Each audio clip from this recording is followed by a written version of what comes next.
Bismillahirrahmanirrahim. Assalamualaikum warahmatullahi wabarakatuh. Sahabat yang dirahmati Allah, bertemu kita kembali di channel Umi Hafiz 15. Sahabat, kali ini saya akan berbagi tentang kisah nyata yang begitu beremosi. Kisah nyata yang dialami oleh seorang ustadz dari negeri jiran.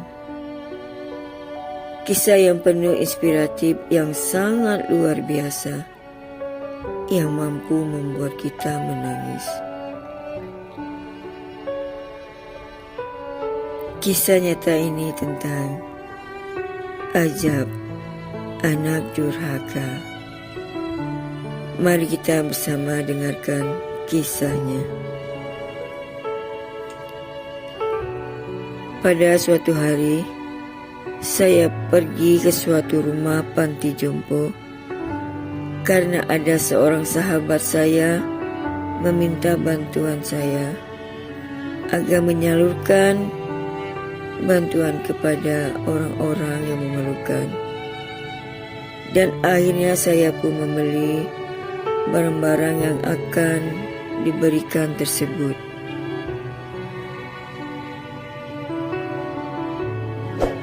Dan akhirnya saya pun pergi ke pantai yang dimaksud. Dan di saat saya baru saja sampai ke panti jompo tersebut, tiba-tiba ada seorang ibu tua berlari keluar dari asrama panti dan lalu mendekati saya. Dan ibu itu sangat bahagia sekali kelihatannya. Dia pun berkata, "Senangnya anak aku datang." Saya heran karena saya tak mengenali beliau.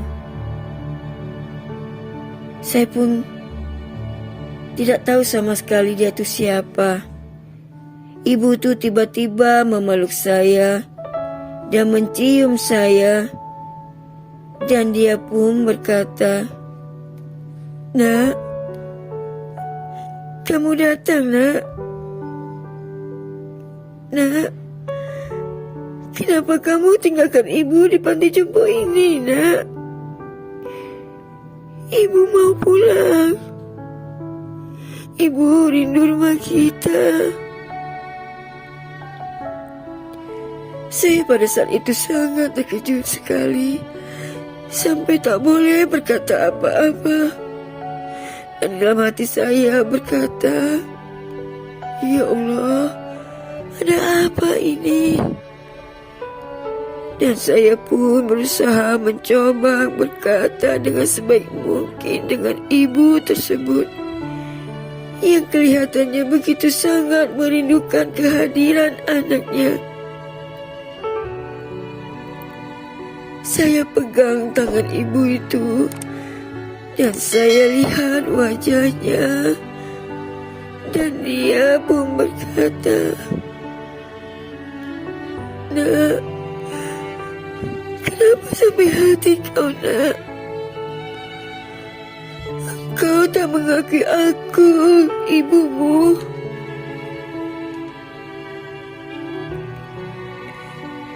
Saya dapat bayangkan beliau sangat merindui kehadiran anaknya. Saya berusaha mencoba berpura-pura dan seolah-olah saya itu anaknya. Dan lalu saya pun berkata, "Bu, maafkan saya ya." Dan saya pegang tangannya dan saya ajak dia duduk di atas kursi. Dan saya pun mengambil makanan yang saya bawa untuknya dan lalu menyuapkannya. Entah kenapa tak terasa air mata saya menetes di pipi. dan membayangkan tentang perasaan ibu tersebut yang sangat rindu akan belayan kasih sayang dari anaknya. Dan ibu itu juga pun telah bercucuran air matanya. Dan saya pun mengusap air matanya dan ia pun memegang tangan saya. Subhanallah. Saya pun bisa membayangkan tentang perasaan ibu tersebut. Dan ketika saya hendak pulang, dia pegang kaki saya sampai berkata, "Nak, tolong jangan tinggalkan ibu, nak. Ibu mau pulang bersamamu. Dan ibu sangat rindu dengan rumah kita." Dan akhirnya saya pun meminta izin kepada pihak pengurus panti jompo tersebut. Dan saya juga meminta izin melihat data ataupun latar belakang ibu tersebut. Betapa terkejutnya saya setelah saya melihat latar belakang ibu tersebut. Ternyata anaknya ada 5 orang. Dan yang paling besar bergelar Tan Sri. Ya sahabat, karena kisah ini adalah dari negeri jiran. Anaknya sangat kaya dan memang sangat kaya, punya nama besar. Dan waktu saya izin pulang, ibu itu kembali mendekati saya dan memegang baju saya. Dan dia pun berkata, "Nak, ibu ikut pulang, nak." Dan saya pun bilang kepada ibu tersebut, "Ibu, di dalam mobil itu ada banyak barang-barang, Bu." "Tak apa, nak. Ibu nanti duduk bersama barang-barang itu aja," katanya. Dan akhirnya saya pun minta izin pada pengurus panti jompo tersebut untuk membawa ibu tersebut. Akhirnya 5 hari saja saya diizinkan membawa balik ibu itu ke rumah saya. Saya pun pulang bersama ibu tersebut. Pada saat kami solat subuh bersama, saya menjadi imam dan dia pun makmum di belakang saya beserta isteri dan anak-anak saya. Saya pun baca doa. Dan ketika saya selesai, saya menengok kepada ibu tersebut. Air matanya berlinangan tak henti-henti berjatuhan. Selesai solat, saya salami beliau dan saya cium tangannya. Terus saya berkata, "Bu, maafkan saya ya." Dan pada waktu saya tidak bisa membayangkan yang ibu saya memang sudah meninggal, tapi saya membayangkan kalau ibu yang ada di hadapan saya adalah ibu saya. Sebab dia sangat rindu akan anak-anaknya.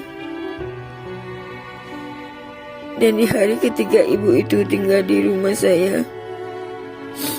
Dan ketika kami selesai solat Isya bersama, dan saya pun berdoa, dan saya salami beliau. Namun dia lapisi tangannya dengan kain telekungnya.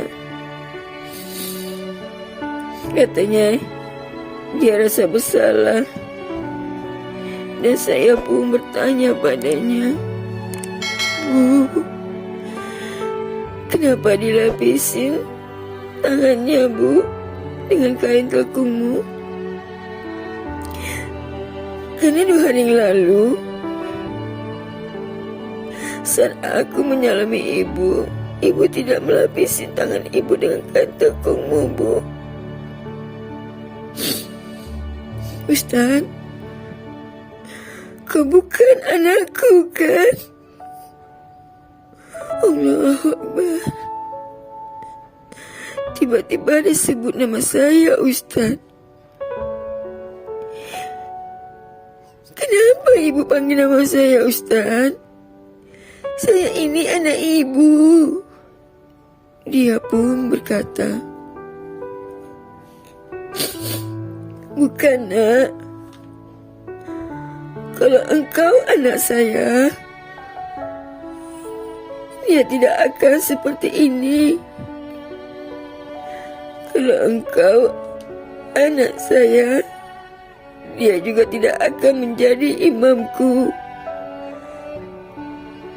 Kalau engkau anak saya, dia tak akan menyiapkan makanan ke mulutku, Ustaz.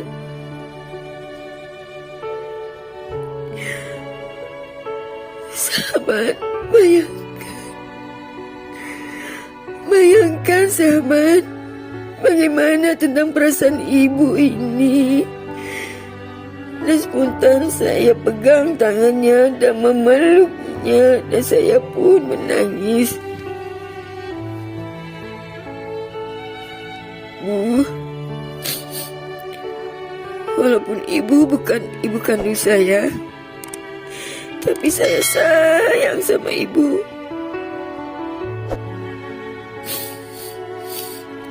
Sahabat,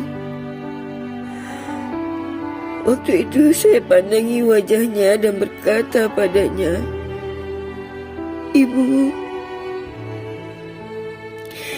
Ibu saya emang sudah tiada, Bu. Tapi ibu boleh kan ganti menjadi ibu saya. Ibu boleh duduk ataupun tinggal di rumah saya ini. Saya redha, saya ikhlas, Bu, menjadi ibu saya. Dan anggaplah saya ini sebagai anakmu, Ibu. Pada saat itu, dan ketika kami sedang makan, saya suapkan nasi ke mulutnya.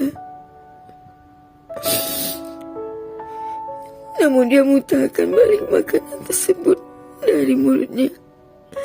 Saya pun bertanya, kenapa, Ibu? Namun tiba-tiba saya lihat wajahnya begitu pucat. Saya angkat dia dan saya panggilkan ambulan dan mengantarnya ke rumah sakit. Waktu di rumah sakit, saya pegang kepalanya dan saya rebahkan ibu tersebut.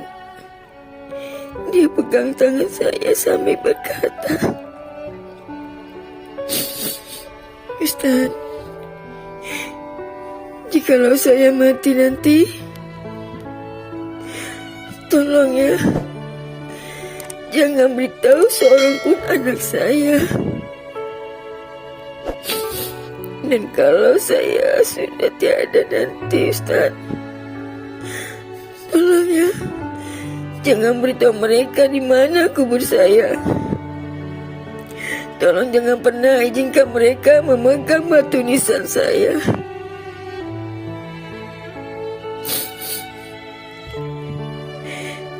Saya pegangi beliau dan berkata, Bu,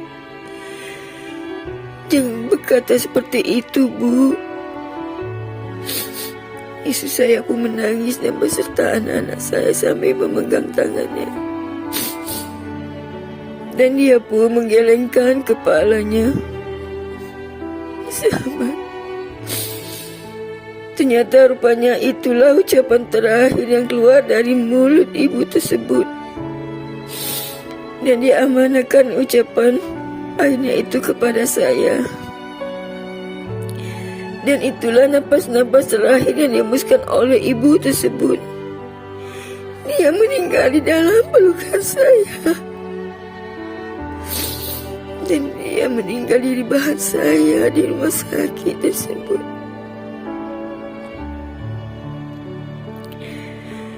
Dan saya doakan kepada Ibu Haji Khalijah, semoga rohnya ada bersama orang-orang yang beriman. Amin, amin ya rabbal alamin. Sahabatku yang dirahmati Allah, ternyata selepas meninggalnya ibu itu, beritanya pun terdengar oleh anak sulungnya. Anaknya itu ada menelpon saya dan memberitahu pada saya kalau dia ingin bawa saya ke pengadilan dan akan tuntut saya karena katanya saya telah membawa ibunya keluar dari panti jompo. 3 tahun dia titipkan ibunya ke panti jompo tersebut.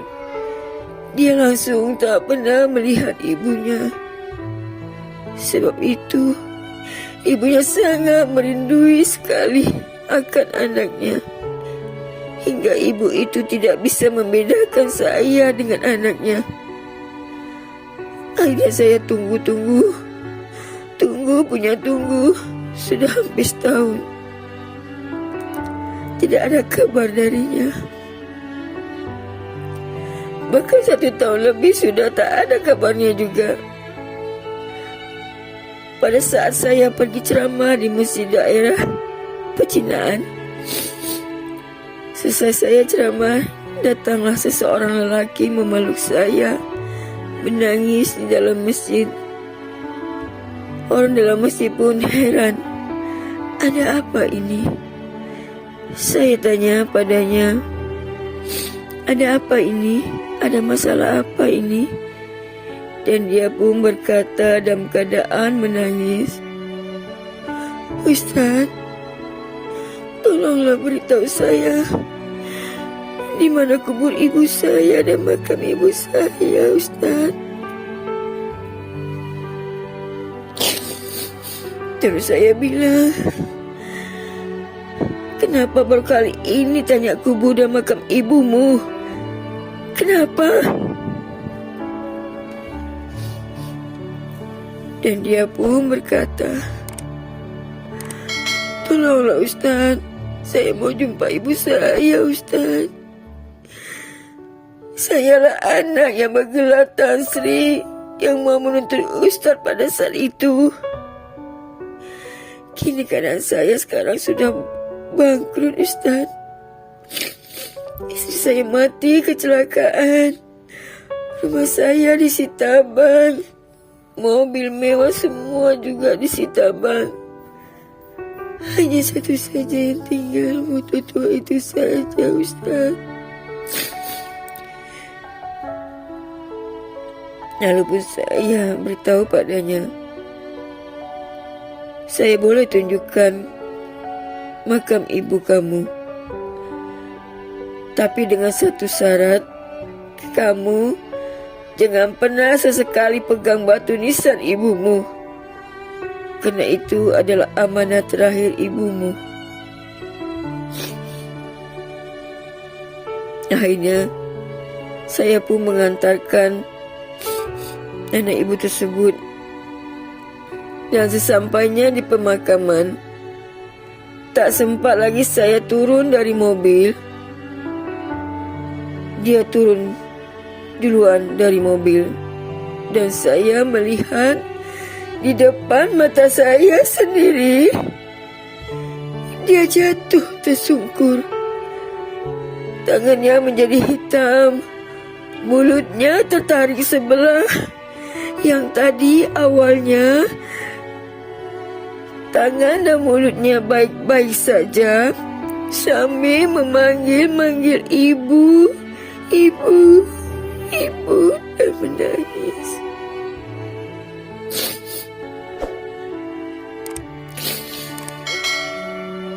Dan lama kemudian saya pun mengangkatnya. Yang tak jauh dari makam ibunya, Sebelum sampai ke kubur ibunya, dia pun menghembuskan napas terakhirnya di samping makam ibunya. Allahu Akbar, Allahu Akbar, Allahu Akbar. Mengucap panjang, saya bertakbir. Allah Subhanahu wa Ta'ala tunjukkan kepada saya di kehidupan ini balasan anak yang durhaka pada ibu dan ayahnya. Sahabat,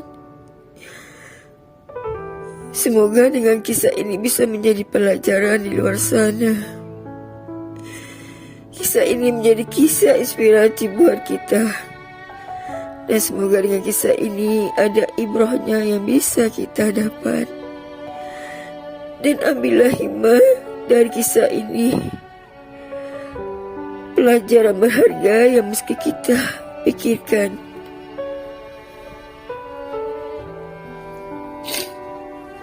Sahabat, apabila mata ibu kita sudah tertutup, maka hilanglah satu keberkatan di sisi Allah Subhanahu wa Ta'ala, yaitu doa seorang ibu. Sahabat, semoga dengan kisah ini bisa menjadi pelajaran berharga buat diri kita, bahwa kita sentiasa harus berbakti kepada kedua orang tua kita, khususnya ibu kita, yang tidak tahu betapa besarnya jasa dan pengorbanannya, juga kasih sayangnya yang mereka berikan kepada kita.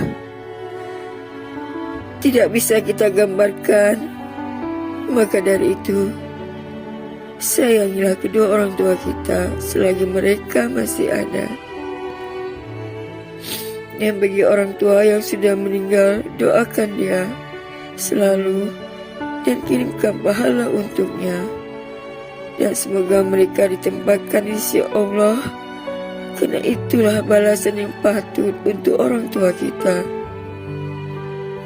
Sahabat, semoga kita semua menjadi anak yang soleh dan soleha, yang berbakti kepada kedua orang tua kita. Amin ya Allah, amin ya Rabbal Alamin. Wassalamualaikum warahmatullahi wabarakatuh.